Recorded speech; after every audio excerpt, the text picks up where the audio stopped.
विश्वास एक ऐसी चीज है जो आपके जीने के मायने बदल सकती है। यही वो चीज है जिसकी वजह से लोग पत्थर की मूर्ति को भगवान समझ के पूजते हैं और उनकी मनोकामनाएं पूरी हो जाती हैं। अब विश्वास आपकी जिंदगी में कैसे परिवर्तन ला सकता है, इसको एक कहानी से समझने की कोशिश करते हैं। एक बार क्या हुआ, एक गांव में एक व्यक्ति बड़ा बीमार था क्योंकि उसे टीबी था। बीमारी ज्यादा बढ़ने की वजह से वो अपने गांव के ही वैद्य के घर पे पहुंचा। अब जैसे ही वो वैद्य के घर गया, उसको पता लगा कि वैद्य जी घर पे नहीं है, वो खेत में काम कर रहे हैं। तो वो खेत पहुंच गया। अब खेत में जाके उसने वैद्य जी को सारी बात बताई कि उसे क्या बीमारी है, क्या प्रॉब्लम है।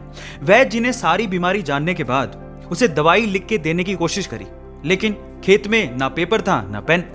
तो उन्होंने पास में ही रखी एक लाल ईंट को उठाया और उसके पास में कोयला पड़ा था, तो कोयले को उठा के और लाल ईंट को उठा के उस कोयले से लाल ईंट पे कुछ लिखा। उस व्यक्ति को देते हुए कहा कि ये ले लेना और इसे रोज पानी में घोल घोल के पीना। अब प्रॉब्लम यह थी कि वो व्यक्ति अनपढ़ था, वो वैद्य जी की बात को ठीक से समझ नहीं पाया, लेकिन वो उस ईंट को लेके घर चला गया और 3 महीने बाद वापस लौट के वैद्य जी के पास आया और कहता है कि वैद्य जी, आपके द्वारा दी गई दवाई से मैं आधा तो ठीक हो चुका हूं। अगर आप मुझे वो दवाई दोबारा दे दें तो शायद मैं पूरा ठीक हो जाऊं। तो वैद्य जी ने कहा, मैंने तुम्हें दिया तो था। तो व्यक्ति क्या कहता है, ध्यान से सुनिएगा।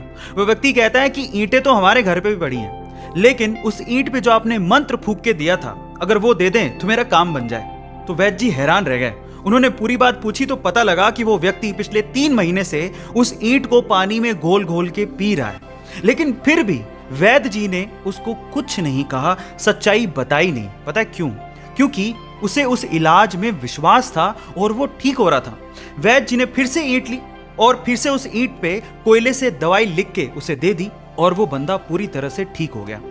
अब आप लोग कहेंगे कि कैसे बच्चों वाली कहानी है, नहीं, लेकिन यहां पर समझने और सीखने लायक बहुत सारी चीजें हैं। यहां सीखने लायक बात यह है कि दवाई लेने के साथ साथ आपको इस चीज पे भी विश्वास होना चाहिए कि इस दवाई को लेने के बाद मैं पूरी तरह से स्वस्थ हो जाऊंगा, तभी आप उस प्रॉब्लम से बाहर निकल पाओगे। और ये सेम चीज आपकी जिंदगी में भी लागू होती है। अगर आपको अपने आप पे और अपने आइडिया पे पूरा विश्वास है तो एक ना एक दिन आप सफल जरूर हो जाओगे। बस अपना विश्वास डगमगाने मत दीजिएगा।